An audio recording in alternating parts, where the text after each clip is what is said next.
無限列車編第3話本当なら、動画では新規カットと BGM、気になる場面に触れたいと思います。各大使の夢がそれぞれ特徴的で面白かったです。第3話の出だしは縁武の語りから、第2話のラストからつながる形、落ちていくというセリフに縛られた炭治郎たちが入る再構成で、テレビ放送に合わせ変化をつけている印象。その後のオープニングはフジテレビではカット、鬼滅ロゴのみ映りました。ちなみにツイッターではオープニングカットがトレンド入り。なお、ネット配信ではオープニングが入っていました。尺の関係ですかね。わかる範囲で新規カット場面2箇所、新規 BGM1 箇所でした。新規カット1、列車、乗客、視覚と前逸、視覚、前逸の5カット。列車はほぼ毎回入るのかなと。使いやすい演出ですからね。5カットの中の乗客カット。左奥のハットの客が第2話で車掌とグルの乗客っぽく、何らかの取引をして縁武に夢を見せてもらっているのかも、なんて想像が楽しい。5カットの中の視覚と前逸カット。縄の罠を強調する印象。伊之助なんですが、ご覧の通り前逸に対して好きだらけです。野生を忘れ人に戻り、都会に染まっちまったんだな。5カットの中の視覚カット。視覚4人の1人単発青年。視覚の中で一番キャラが弱いかなと思っています。実はすごく悪いやつなのかもしれないし、謎の人物という印象。5カットの中の前逸カット。伊之助を乗せてますが、特に気にしていないように感じられます。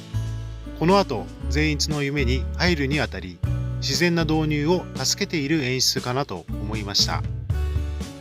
各大使の夢については、煉獄だけ実際の回想っぽくて異質。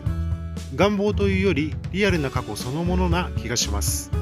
他の柱だったらどんな夢を見るのか気になるところ。炭治郎の母、キエが夢の中でせんべいを作るシーン。劇場版では無音でしたが、テレビ版では新たに BGM がつきました。ピアノによるコーラス入りの感動系で場面に合っています。アイキャッチを挟んで再び炭治郎の夢。新規カット、兄弟のお帰り。幕割帰りをねぎらう兄弟たち。何気ない幸せが伝わる家族団らんな良いカットだと思います。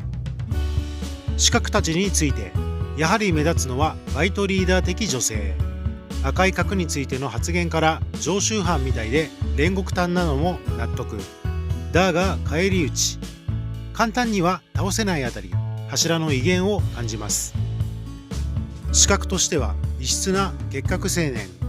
あまり乗り気じゃない模様。夢の中が美しすぎてできなかったんでしょうね。余談ですが、炭治郎の無意識領域、ウユニ塩湖とか言われてて笑えます。先ほどのウユニ塩湖、劇場版では伊之助前逸の無意識領域に続くところ、テレビ版は炭治郎の脱出へと再構成。見やすいものの2人の無意識領域は面白いので、どこかに入れてほしいですね。炭治郎脱出のきっかけ、禰豆子の抜血。兄弟の絆ですね。もし禰豆子がいなかったらと思うとゾッとします。寒い冬場なんかは特に重宝しそうな血気術。終盤は父の炭十郎も登場し、かまど家コンプリート。これには炭治郎、夢でも嬉しかったのではと思います。脱出はどうなるのか次回に期待。予告も炭十郎でなかなかレアなんじゃないかと思います。親子仲良しでした。なお今回の予告は配信と同じで、次回第4話の放送は1週先にずれるそうです。